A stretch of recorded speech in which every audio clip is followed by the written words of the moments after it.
பரிசுத்த நாம் வாழ்த்தப்படுவதாக. நாளிலும் யாவரும் நம்முடைய விண்ணப்பங்களை எல்லாம் அவருடைய திரு பாதத்தில் வைக்கும்படியாக நாம் வந்திருக்கிறதான யாவரையும் இயேசு கிறிஸ்து நாமத்திலே நான் வாழ்த்தி வரவேற்கிறேன். என்னென்ன எண்ணங்களோடு நாம் வந்திருக்கிறோம் என்பதை கர்த்தர் அறிவார். சில காரியங்கள் நாம் மனிதர்களிடத்தில் சொல்ல முடியாத காரியங்கள் உண்டு. நம்முடைய பாரங்களை எல்லாம் கர்த்தரிடத்தில் மாத்திரமே நமக்கு இறக்கி வைக்க முடியும். மனிதர்களிடத்திலிருந்து கிடைக்காத சில விடைகள் கர்த்தரிடத்திலிருந்து மாத்திரமே நமக்கு பெற முடியும். அப்படிப்பட்ட பிரச்சனைகளோடு வந்திருக்கிறதான யாவரையும் இந்த நாளிலே இயேசு கிறிஸ்து நாமத்தில் நிச்சயமாக உங்களுடைய பிரச்சனைகளுக்கு கர்த்தர் விடுதலை தருவார். இந்த நாள் உங்களுக்கு அவரிடத்திலிருந்து பதிலை நீ பெற்று போகலாம். ஒவ்வொருவரையும் இயேசு கிறிஸ்து நாமத்திலே வாழ்த்துகிறேன். நாம் ஜெபத்தோடு கூட இந்த மத்தியஸ்த பிரார்த்தனையை நாம் தொடங்கலாம். ஹல்லேலூயா. கர்த்தாவே நாங்கள் துதிக்கிறோம் அப்பா. இயேசுவே ஸ்தோத்திரம் ஸ்தோத்திரம் ஸ்தோத்திரம் ஸ்தோத்திரம். அல்லேலூயா அல்லேலூயா அல்லேலூயா. இந்த நல்ல நாளுக்காக நாங்கள் மீண்டும் உமக்கு நன்றி செலுத்துகிறோம் கர்த்தாவே. உங்களுடைய வாழ்க்கையில் இந்த நாளையும் நீர் எங்களுக்கு சேர்த்து தந்ததற்காக நாங்கள் உமக்கு நன்றி செலுத்துகிறோம். எத்தனையோ பேருக்கு கிடைக்காத பாக்கியம் நீர் எங்களுக்கு தந்திருக்கிறீர். அதற்காக நாங்கள் உமக்கு நன்றி செலுத்துகிறோம் அப்பா. இயேசுவே நாங்கள் துதிக்கிறோம். நாள் முழுவதும் உங்களுடைய கிருபை எங்களோடு இருந்தது. இந்த ராத்திரி வேளையிலே கர்த்தாவே நாங்கள் வந்து உம்மை ஆராதிக்கும்படியாக உம்மை துதிக்கும்படியாக எங்களுக்கு நீ தந்த நல்ல கிருபைக்காக மீண்டும் நாங்கள் உமக்கு நன்றி செலுத்துகிறோம். வந்திருக்கிறதான ஒவ்வொருவரையும் உடைய பாதத்தில் நாங்கள் சமர்ப்பிக்கிறோம் கர்த்தாவே. இந்த உலகத்திலே நாங்கள் ஜீவிக்கிறோம் அப்பா. எங்களுடைய பார்வைகள், எங்களுடைய சிந்தனைகள், எங்களுடைய நடக்கைகள் எல்லாவற்றிலும் கர்த்தாவே நாங்கள் அறியாமல் அநேக பாவங்களை நாங்கள் செய்து விடுகிறதுண்டு. என்றாலும் உம்முடைய திரு பாதத்தில் நாங்கள் வரும்பொழுது நீர் எங்களை மன்னித்து ஏற்றுக்கொள்வீர் என்ற விசுவாசத்தோடு நாங்கள் வந்திருக்கிறோம் அப்பா. உம்மிடத்திலிருந்து ஆசீர்வாதத்தை பெறுவதற்கு எங்கள் பாவங்கள் தடையாக இராதபடி இந்த நேரத்தில் எங்களை முற்றிலுமாக உம்முடைய பாதத்தில் நாங்கள் சமர்ப்பிக்கிறோம் அப்பா. எங்களை தயவாக நீர் மன்னித்து ஏற்றுக்கொள்ளும்படியாக நாங்கள் கெஞ்சுகிறோம். கடந்த நாட்களிலெல்லாம் நாங்கள் வைத்ததான எல்லா விண்ணப்பங்களுக்கும் ஏற்ற வேளையிலே நீர் பதில் தந்திருக்கிறீர். அதற்காக இந்த நேரத்திலே நாங்கள் உமக்கு நன்றி செலுத்துகிறோம் அப்பா. இந்த நாளிலும் நாங்கள் என்னென்ன விண்ணப்பங்கள் உம்முடைய பாதத்தில் வைக்கிறோமோ ஏற்ற வேளையிலே நீர் அவைகளுக்கெல்லாம் பதில் தரும்படியாக கெஞ்சி மன்றாடுகிறோம் அப்பா. மீண்டும் எங்களை முற்றிலுமாக உம்முடைய பாதத்தில் நாங்கள் சமர்ப்பிக்கிறோம். ஜெபம் கேட்டபடினால் உமக்கு நன்றி. எல்லாம் இயேசு கிறிஸ்து மூலம் ஜெபிக்கிறோம் எங்கள் ஜீவனுள்ள நல்ல பிதாவே. ஆமேன் ஆமேன் ஆமேன். நாம் ஒரு வசனத்தை தியானித்து விட்டு நாம் மத்தியஸ்த பிரார்த்தனைக்கு நேராக போகலாம். யோபு 14ஆம் அதிகாரம் 1வது வசனம்.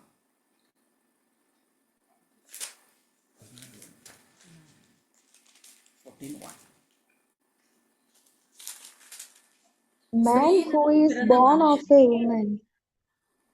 Job 14 verse 1. Man who is born of a woman is few of days and full of trouble. Yes. ஸ்திரீயினிடத்தில் பிறந்த மனுஷன் வாழ்நாள் குறுகினவனும் சஞ்சலம் நிறைந்தவனுமாய் இருக்கிறான். ஸ்திரீயினிடத்தில் பிறந்த மனுஷன் வாழ்நாள் குறுகினவனும் சஞ்சலம் நிறைந்தவனுமாய் இருக்கிறார். இன்று நாம் பாடினது போல, மனமே சஞ்சலம் எந்தினாய், oh my soul why are you anxious. சஞ்சலம் எந்தினாய். மனமே, நம்ம மனம் எப்போதும் ஒரு கவலைக்குள்ளான சூழ்நிலைகளை நாம் இருந்து கொண்டிருக்கிறோம். உடல் ரீதியான கவலைகள் இருந்தாலும் மனம் சோர்ந்து போனால் நம்முடைய உள்ளம் எல்லாமே சோர்ந்து போகும். அதான் யோபு மிகுந்த பாரத்தில் கஷ்டத்தில் அகப்பட்டு போன யோபு சொல்லுகிறாப்புல, ஸ்திரீயினிடத்தில் பிறந்த மனுஷன் வாழ்நாள் குறுகினவனும் சஞ்சலம் நிறைந்தவனுமாய் இருக்கிறான். அதான் மனமே சஞ்சலம் எந்தினாய். இந்த உலகத்தில் நாம் ஜீவிக்கும் பொழுது பலவிதமான பிரச்சனைகள் நமக்கு உண்டு. கஷ்டங்கள் பாரங்களில் தான் நாம் கடந்து போய் கொண்டு இருக்கிறோம். ஏன்னா அந்த உலகத்தில் நாம் ஜீவித்து கொண்டு இருக்கிறோம். பிரசங்கி அவருடைய புஸ்தகத்தில் எழுதும் பொழுது 8ஆம் அதிகாரம் 6வது வசனத்தில் சொல்லுகிறாப்புல, எல்லா காரியத்துக்கும் காலமும் நியாயமும் உண்டு, ஆதலால் மனுஷனுக்கு நேரிடும் சஞ்சலம் மிகுதி அப்படின்னு சொல்கிறாப்புல. மனுஷனுக்கு நேரிடும் சஞ்சலம் மிகுதி. எப்போவுமே இந்த உலகத்தில் நாம் ஜீவிக்கும் பொழுது நமக்கு கஷ்டங்கள் உண்டு, பாரங்கள் உண்டு. அதை உலகத்தில் உபத்திரங்கள் உண்டு, எல்லா வகையிலும் நமக்கு பிரச்சனைகள் உண்டு. அதுவும் நாம் கிறிஸ்தவர்களாக இருக்கும்போது நமக்கு இன்னும் கொஞ்சம் கூட பிரச்சனைகள் இன்னும் கூடுதல் உண்டு. ஆன்மீக காரியத்திலே நாம் இருக்கும் பொழுது மற்றவர்களை குறித்ததான பாரம் நமக்கு நிச்சயமாக அதிகமாக உலக மக்களுக்கு உலக பிரகாரமான காரியங்களை குறித்ததான கவலைகள் இருக்கும். ஆனால் கிறிஸ்தவ பிள்ளைகளுக்கு அப்படி இல்லை. உலக பிரகாரமான காரியங்களுக்குரிய கவலைகள் அல்ல, பரலோக ராஜ்யத்திற்குரிய கவலைகளும் நம்மை சூழ்ந்து கொண்டிருக்கும். நம் பார்க்கிறதான மக்கள், நம் பார்க்கிறதான பிள்ளைகள், நம் கூட இருக்கிறதானவர்கள் பாவத்திலே விழுந்து இன்னும் பாவிகளாக ஜீவித்து கொண்டிருக்கும் பொழுது நாம் மட்டும் கர்த்தருடைய ரட்சிப்பை ஏற்று அவருடைய ரட்சிப்பை பெற்றுக்கொண்டு இந்த உலகத்தில் நாம் சந்தோஷமாக ஜீவித்து கொண்டிருக்கிறோம். ஆனால் நம்மை சுற்றி இருப்பவர்களையும் நம்மோடு கூட சேர்த்து அந்த ராஜ்யத்திற்கு அவகாசிகள் ஆக்கும்படியாக கொண்டு போவதுதான் நம்முடைய வாழ்க்கையிலே நமக்கு இருக்க பெரிய கடமை. உலக பிரகாரமான வாழ்க்கையிலே நாம் இன்பம் அனுபவித்து விட்டு போவதல்ல. இந்த உலக பிரகாரமான வாழ்க்கையை கர்த்தர் நமக்கு முதலாவது தேவனுடைய ராஜ்யத்தின் நீதியை தேடுங்கள், அப்பொழுது யாவும் உங்களுக்கு கூட கொடுக்கப்படும் என்று வாக்குத்தத்தம் தந்த தேவன் உலக பிரகாரமான ஆசீர்வாதங்கள் எல்லாம் நமக்கு ஏற்ற வேளையிலே தருவார். நம்முடைய தேவைகளை எந்த வேளையிலும் அவர் சந்திக்கக்கூடியவராக இருக்கிறார். நாம் செய்ய வேண்டிய காரியம் நம்மளோடு சேர்ந்து இந்த பாவத்திலே உழன்று கொண்டிருக்கும் மக்களை நம்மோடு சேர்த்து அவர்களையும் கொண்டு அந்த நித்திய ராஜ்யத்திற்கு போவதுதான் நம்முடைய கடமையாக இருக்கிறது. யோவான் 16ஆம் அதிகாரம் 23வது வசனத்தில் நாம் பார்க்கும் பொழுது, உலகத்தில் உங்களுக்கு உபத்திரவம் உண்டு, ஆனாலும் திடன் கொள்ளுங்கள், நான் உலகத்தை ஜெயித்தேன் அப்படின்னு சொல்லி ஒரு விசுவாச அறிக்கையை நமக்கு தருகிறார். இந்த உலகத்தில் நமக்கு உபத்திரம் உண்டு, இருந்தாலும் இந்த உலகத்திற்கு ஒரு எக்ஸாம்பிளாக இயேசு கிறிஸ்து ஜீவித்துட்டு போயிருக்கிறார். ஆனால் அவருடைய வாழ்க்கையை நாம் எக்ஸாம்பிளாக எடுத்துக்கொண்டால் அந்த உலகத்தை நாம் ஜெயிக்க முடியும். எந்த பிரச்சனைகளாக இருந்தாலும் அவற்றை நாம் மேற்கொள்ள நமக்கு முடியும். அதுக்குள்ள சக்தியை அவர் நமக்கு தந்துட்டு போயிருக்கிறார். நான் மாத்திரமல்ல இப்போ உலகத்தில் ஜீவிப்பது, நம்மோடு கூட பரிசுத்த ஆவியானவரும் நம்மோடு கூட இருப்பதினால் நாம் எதற்கும் கவலைப்பட தேவையில்லை. நம்ம எந்த பிரச்சனைகள் இருந்தாலும் தூக்கி விடுவதற்கு அவர் நமக்கு ஆயத்தமாக இருக்கிறார். அதனால் இந்த உலகத்தில் உள்ள எதையும் குறித்து நாம் கவலைப்பட வேண்டிய தேவையில்லை. மத்தேயு 6ஆம் அதிகாரம் 25ஆம் வசனம் 27வது வசனங்கள் எல்லாம் நாம் பார்க்கும் பொழுது, ஆகையால் எண்ணத்தை உண்போம் எண்ணத்தை குடிப்போம் என்று உங்கள் ஜீவனுக்காகவும் எண்ணத்தை உடுப்போம் என்று உங்கள் சரீரத்துக்காகவும் கவலைப்படாதிருங்கள். இது மனிதனுக்கு உலகத்தில் நாம் ஜீவிக்கும் பொழுது நமக்கு வர வேண்டிய ஒரு கவலை தான். எண்ணத்தை உண்போம் எண்ணத்தை குடிப்போம் என்று ஜீவனுக்காகவும் எண்ணத்தை உடுப்போம் என்று சரீரத்துக்காகவும் கவலைப்படாதிருங்கள். அதுக்கு கீழே சொல்லும்போது சொல்கிறாப்புல, கவலைப்படுகிறதினாலே உங்களில் எவன் தன் சரீர அளவோடு ஒரு முழத்தை கூட்டுவான் அப்படின்னு ஒரு கொஸ்டின் மார்க் வருது. அப்போது இந்த உலகத்தில் நாம் ஜீவிக்கும் பொழுது நமக்கு ஆகாரம் தேவைதான், நமக்கு உணவு மாத்திரமல்ல உடைகள், தங்கி இருப்பதற்கு ஒரு வீடு நமக்கு தேவைதான். கர்த்தர் அவைகளை ஏற்ற வேளையிலே தரக்கூடிய தேவனாக இருக்கிறார். அவருடைய பிள்ளைகளை ஒருவரையும் அவர் கைவிட்டு விடுகிற தேவன் அல்ல. அவரை நோக்கி பார்த்ததான முகங்கள் வெட்கமடைந்து போனதில்லை வசனம் சொல்லுகிறது. அதனால் நாம் அவரை நோக்கி பார்க்கும் பொழுது நம்முடைய தேவைகளை நிச்சயமாக அவர் சந்திப்பார், அதில் எந்த கவலையும் இல்லை. அதனால தான் மனமே சஞ்சலம் எந்தினாய் அப்படின்னு ஒரு கொஸ்டின் கேட்கும்போது நாம் சஞ்சலப்பட வேண்டிய தேவையே இல்லை. கவலைப்படுகிறதுனாலே உங்களில் எவன் தன் சரீர அளவோடு ஒரு முழத்தை கூட்ட முடியாது. அதனால் அதுக்கு அர்த்தம் என்னன்னு சொன்னால் கவலைப்பட வேண்டிய தேவையே இல்லை. நாம் உலகத்தில் ஜீவித்திருக்கும் பொழுது நம்ம எதை குறித்தும் கவலைப்பட வேண்டிய தேவையில்லை. எல்லாவற்றையும் கர்த்தர் பார்த்து கொள்வார் என்ற ஒரு உறுதிப்பாடு நம்முடைய மனசில் இருந்துன்னு சொன்னால் உலகத்தை குறித்ததான கவலை நமக்கு வராது. எந்த பிரச்சனைகளாக இருந்தாலும் சரி, அதை நான் கர்த்தரிடத்தில் வைத்து விட்டு அவர் பார்த்து கொள்வார் அப்படின்னு சொல்லி நினைக்கும் பொழுது நிச்சயமாக நமக்கு கவலைப்பட தேவை இருக்காது. எங்களுடைய வாழ்க்கையில் நாங்கள் அதற்கு சாட்சியாக இருக்கிறோம். ஒவ்வொரு பிரச்சனைகளிலும் ஒவ்வொரு காரியங்கள் வரும் பொழுதும் எங்களை அதிசயமாக அற்புதமாக கர்த்தர் அதிலிருந்து எங்களை விடுதலையாக்கி கொண்டு வருகிறார். எங்களுக்கு 2ஆம் தேதி சர்ஜரி இருக்குது. நாங்கள் என்ன அப்படி ஒரு பிளானே வைக்கலை, கர்த்தர் என்ன செய்ய போகிறார் அப்படின்னு சொல்லி யோசிச்சுட்டே இருந்தோம். ஏற்கனவே ஒரு வருஷத்துக்கு முன்னாடியே இந்த பணத்தை கர்த்தர் எங்களுக்கு ஏற்படுத்தி தந்து விட்டார். எங்களுக்கு அது இந்த செப்டம்பரில் தான் நாங்கள் அந்த சர்ஜரி பண்ணுவோங்கிறது எங்களுக்கு தெரிய வச்சியார். இருந்தாலும் கர்த்தர் எவ்வளவு நம்ம மேலே எவ்வளவு கரிசனை உள்ள கர்த்தராக இருக்கிறார் பாருங்க.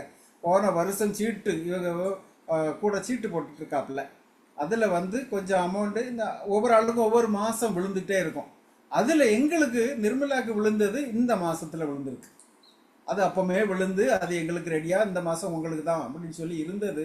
இப்போது இந்த சர்ஜரி பண்ணணும்னு சொல்லி வந்த உடனே அந்த மணி வந்து எங்களுக்கு தேவையாக இருக்குது. எவ்வளோ அதிசயத்தின் தேவன் பாருங்கள். சின்ன விஷயமா இருந்தால் கூட நம்முடைய வாழ்க்கையில் அவர் செய்கிறது மிக மிக மிக அற்புதங்களை நம்முடைய வாழ்க்கையில் செய்துட்டு இருக்கிறார். நாங்கள் அதுக்கு சாட்சியாக இருக்கிறோம். ஒருபோதும் நாங்கள் கவலைப்பட்டு நின்றதில்லை, ஒருபோதும் நாங்கள் கலங்கி நின்றதில்லை. எவ்வளவு பிரச்சனைகள் வந்த பிறகும் நாங்கள் கர்த்தரிடத்தில் அந்த பாரத்தை வைத்துவிட்டு நாங்கள் சந்தோஷமாக எங்களுடைய ஒவ்வொரு ஸ்டெப்பையும் நாங்கள் எடுத்து முன்னோக்கி போய் கொண்டிருக்கிறோம். நாங்கள் ரட்சிக்கப்பட்டு ஸ்நானப்பட்டு கர்த்தரோடு சேர்ந்த பிறகு பிரச்சனைகள் இல்லை என்று ஒருபோதும் நாங்கள் சொல்ல மாட்டோம். அதற்கு பிறகும் எங்களுக்கு நிறைய பிரச்சனைகள் இருந்தது. என்றாலும் ஒரு ஆனந்தமான ஒரு வாழ்க்கை எங்களுக்கு தந்திருக்கிறார், ஒரு சமாதானத்தை எங்களுடைய வாழ்க்கையில் தந்திருக்கிறார். எதை குறித்தும் கவலைப்படாமல் ஒவ்வொரு ஸ்டெப்பும் எடுத்து வைக்கும்படியான சூழ்நிலைகளை கர்த்தர் எங்களுக்கு தந்திருக்கிறார். அதான் ஒரு எக்ஸாம்பிள் சொல்கிறாப்புல, உலக பிரகாரமான கவலைகள் வரும் பொழுது அவன் வந்து வெலனற்று போவான். அப்படிங்கிறதுக்காக தான் அந்த மத்தேயு 13ஆம் அதிகாரத்தில் ஒரு விதைக்கிறவனை பற்றிய ஒரு ஊமையை சொல்லும் பொழுது அவர் சொல்ல, முதலில் கற்பாறையிலே விழுந்த விதை, அது வேறு வந்து ரொம்ப ஸ்ட்ராங்காக போக முடியாததுனால அது வந்து கொஞ்ச காலத்தில் அதை அழிஞ்சு போயிடுது. அப்புறம் முள்ளுள்ள இடத்துல விழுந்ததான் அந்த விதைகள் என்னன்னு சொன்னால் அது வந்து உலக கவலையும் ஐஸ்வர்யத்தின் மயக்கமும் அவனை சேர்ந்து என்ன செய்யுதுன்னு சொன்னால் வசனத்தை நெருக்கி போடுகிறதுனால அவனும் பலனற்று போகிறான். அதாவது முள்ளுள்ள இடத்துல விழுந்ததான் அந்த விதை முளைத்து மேலே வந்தாலும் அந்த முள்ளு அதை சுற்றி இருக்கிறதுனால அது என்ன ஆகும், அந்த முள்ளுங்கிறது என்னதுன்னு சொல்லி சொல்கிறாப்புலன்னா உலக கவலையும் ஐஸ்வர்யத்தின் மயக்கமும். இந்த அந்த முள்ளு அப்படின்னு சொன்னால் உலக கவலையும் ஐஸ்வர்யத்தின் மயக்கமும். இது நம்மளை நெருக்கி போடும் பொழுது அந்த வசனம் வந்து நமக்கு பிரயோஜனம் இல்லாமல் போயிடும். அதனால இந்த உலகத்தில் நாம் ஜீவிக்கும் பொழுது உலக கவலையும் ஐஸ்வர்யத்தின் மகிமையும் நம்மை வந்து ஒருபோது நெருக்கி விடாமல் நான் பார்த்துக்கொள்ள வேண்டும்.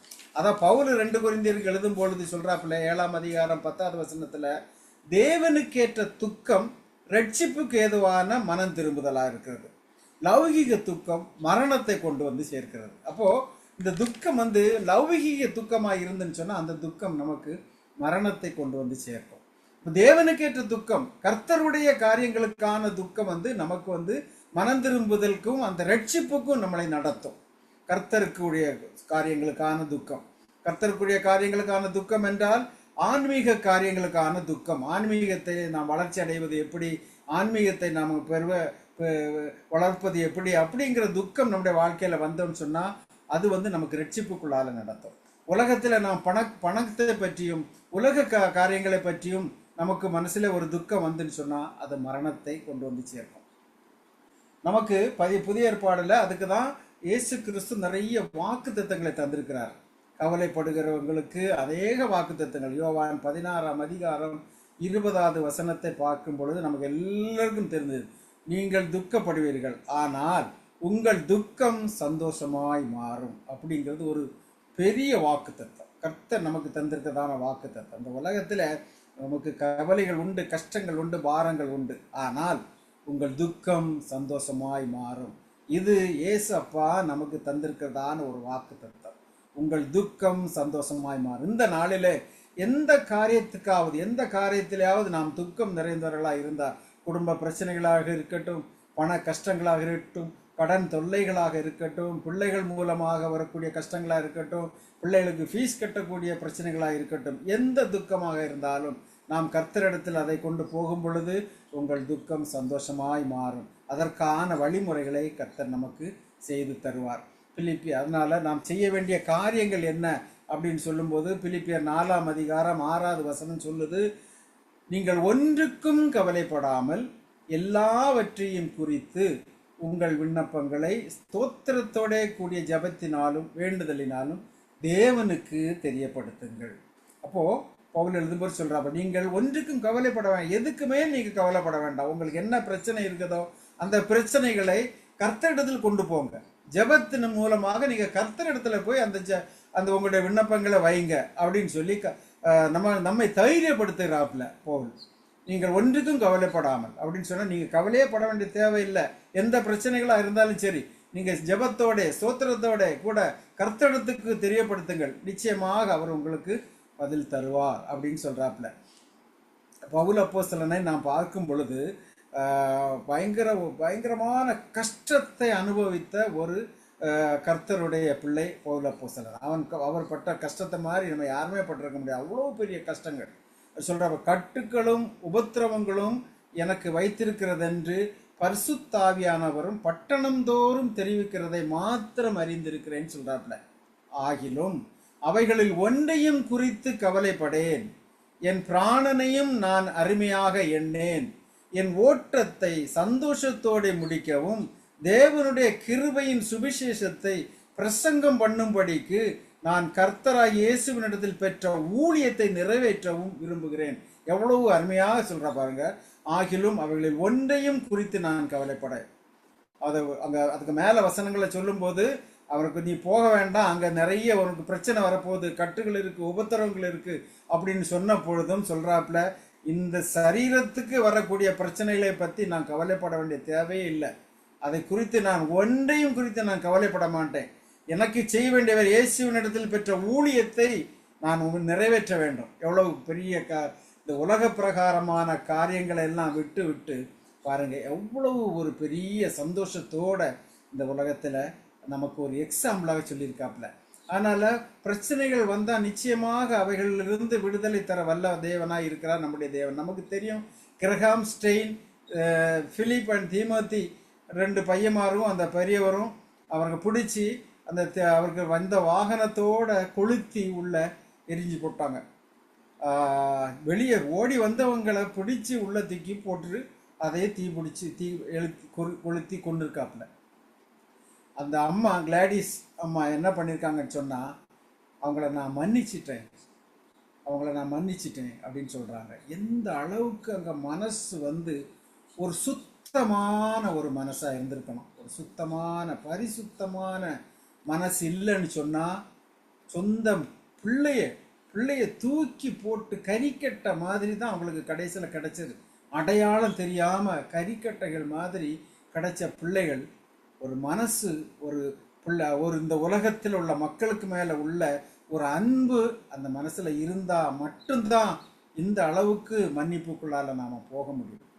அவ்வளோ பெரிய துக்கம் கவலை வந்த பிறகும் கர்த்தருக்காக அவையெல்லாம் தள்ளி விட்டு நான் அவர்களை மன்னிக்கிறேன் என்று சொல்லக்கூடிய ஒரு மனநிலை அந்த அம்மாவுக்கு இருந்துச்சு.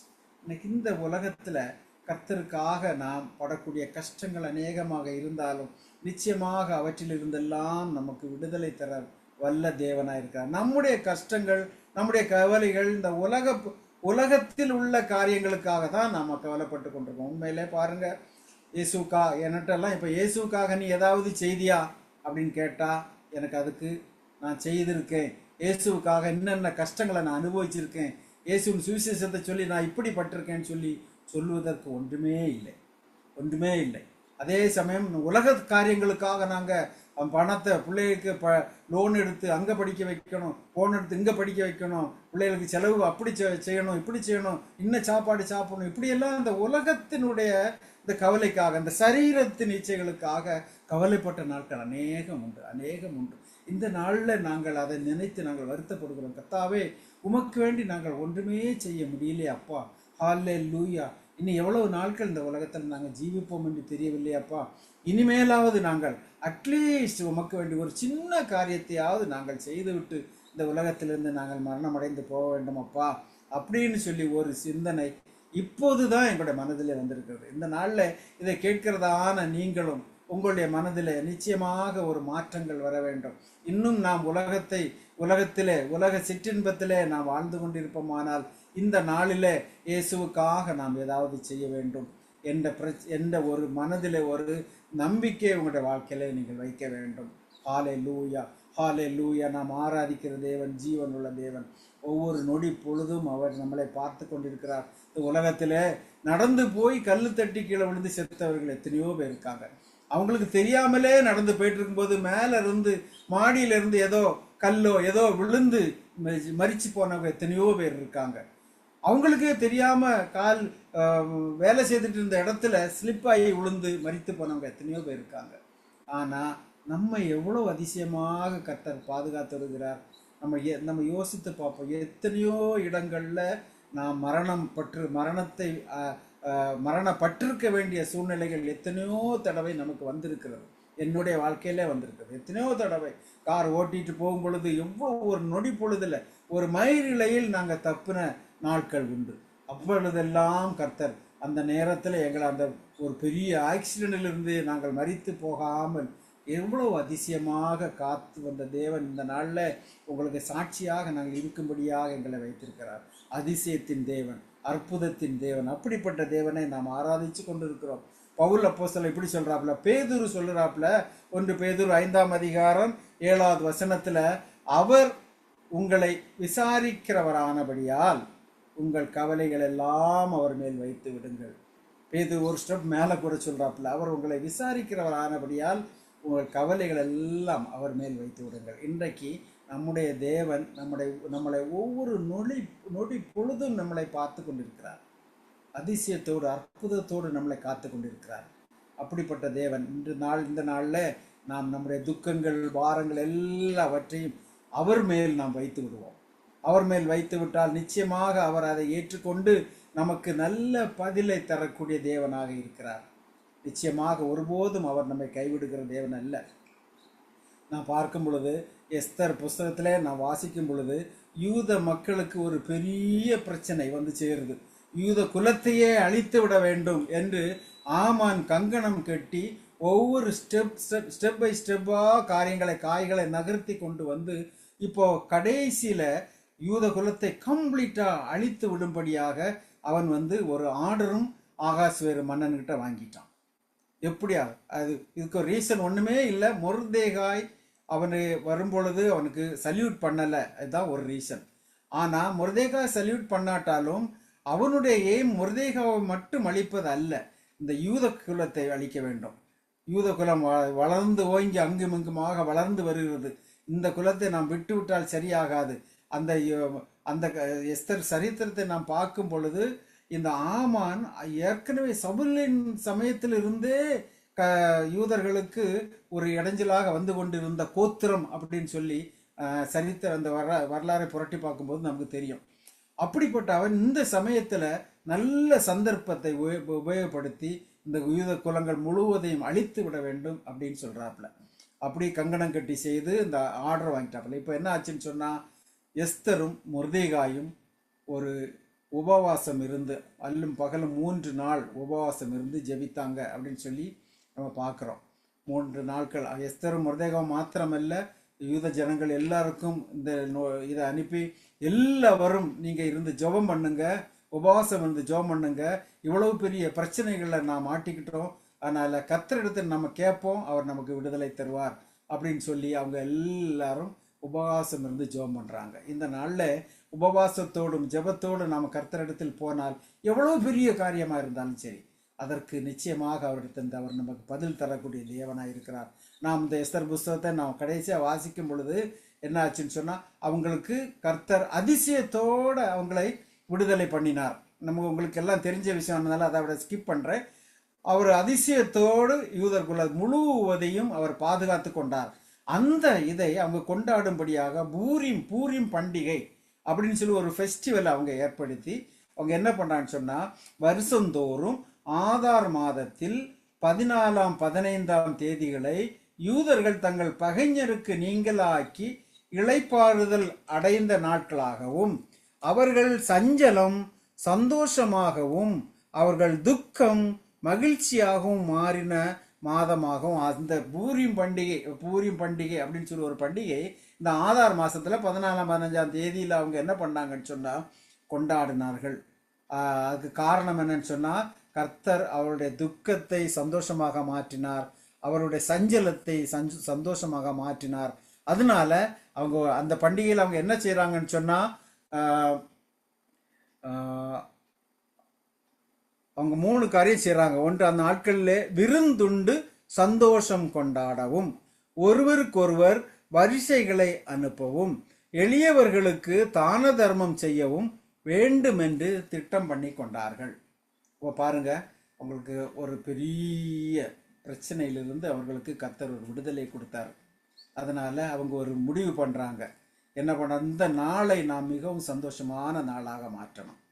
இந்த நாளில் நாம் தான தர்மம் செய்யணும். இந்த நாளில் நாம் ஃப்ரெண்ட்ஸுகளுக்கு, சொந்தக்காரங்களுக்கு எல்லாருக்கும் ப்ரெசன்டேஷன் கொடுத்து நாம் மகிழணும் அப்படின்னு சொல்லி அந்த நாளை அவர்கள் மிகுந்த சந்தோஷமான நாளாக கொண்டாடுறோம். என்னுடைய வாழ்க்கையில் நான் ரட்சிக்கப்பட்டு அந்த ஸ்நானப்பட்ட என்னுடைய நாள் என்னுடைய வாழ்க்கையில் மிகவும் முக்கியமான நாள். ஒவ்வொரு கிறிஸ்தவருடைய வாழ்க்கையிலும் ஸ்நானப்பட்ட நாள் ஒரு நிச்சயமாக ஒரு நல்ல நாள். அந்த நாளில் தான் நீங்கள் கர்த்தரோடு உடன்படிக்கை பண்ணி கர்த்தரோடு சேர்ந்த நாள். 1997 மே மாதம் 1 நான் என்னுடைய வாழ்க்கையில் நான் ஸ்நானப்பட்டேன். அந்த நாள் எனக்கு என்னுடைய வாழ்க்கையில் மிகவும் மிகவும் ஆசீர்வாதமான நாளாக இருந்தது. அந்த நாளுக்கு முன்னாடி என்னுடைய வாழ்க்கை மிகவும் மோசமான ஒரு வாழ்க்கையாக இருந்தது. குடித்தனமும் மோசமான நடக்கை, ஃப்ரெண்ட்ஸுகள், இப்படியெல்லாம் என்னுடைய வாழ்க்கை சீரழிந்து கொண்டிருந்ததான் அந்த வேளையில் கர்த்தர் என்னை சந்தித்தார். என்னை சந்தித்து அவருடைய பிள்ளையாக என்னை ஏற்றுக்கொண்டார். அந்த மே மாதம் 1 மார்னிங்கில் நாங்கள் மஸ்கட்டில் இருந்தோம். அப்போ மஸ்கட்டில் டங்குன்னு ஒரு இடத்துல போய் நாங்கள் மூழ்கி ஞானஸ்தானம் எடுத்தேன். அந்த நாளுக்கு பிறகு கர்த்தர் என்ற வாழ்க்கையில் அதிசயத்தின் தேவனாகவும் அற்புதத்தின் தேவனாகவும் இருந்து என்னை சந்தோஷமாக வழிநடத்தி வருகிறார். இந்த சந்தோஷம் நீங்களும் பெற்றுக்கொள்ள வேண்டும். ஸ்நானப்படாமல் இருக்கிறதான பிள்ளைகள் ஸ்நானப்பட்டு கர்த்தருடைய சந்தையில் நீங்கள் சேர்ந்து கொள்ள வேண்டும். அவர் சீக்கிரமாக வரப்போகிறார். உலகத்தின் காரியங்கள் எல்லாம் இயேசு சீக்கிரமாக வரப்போகிறார் என்பதை காண்பிக்கிறது. சீக்கிரமாக இன்னும் சமயம் நமக்கு இல்லை. நாளை நாளை நாளை என்று தள்ளி போடுவதற்குள்ள சமயம் இல்லை. என்னை கேட்டுக்கொண்டிருக்கிறதான அன்பு சகோதரர்களே, என்னுடைய அன்பு பிள்ளைகளே, இந்த நாள் உங்களுக்கு ஆசீர்வாதமான நாள். இதை விட்டால் நிச்சயமாக உங்களுக்கு ஒரு நல்ல நாள் கிடைக்குமா என்பதில் மிகுந்த சந்தேகம் இருக்கிறது.